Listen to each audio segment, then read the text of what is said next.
শাস্ত্রে নির্জল উপবাসের কথা আছে, নিরাহারের কথাও আছে, কিন্তু নিরাহারের পর আছে তন্মনস্কৌ যথাহার, তার দিকে মনটি দিতে হবে।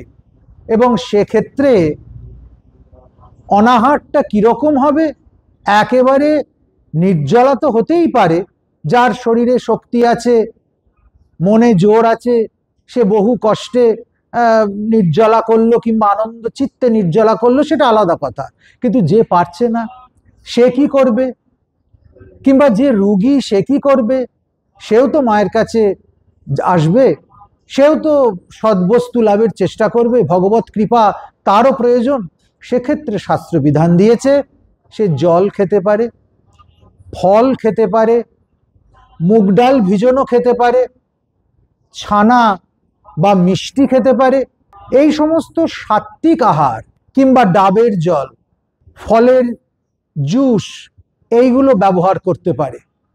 কখনো কখনো আমরা সত্তু অর্থাৎ ছাতু, সেটা খাবারও বিধান দিই। ছাতুর ঘোল খাওয়া যেতে পারে। এগুলো খেলে কিন্তু উপবাসের কোনো ব্যত্যয় হয় না।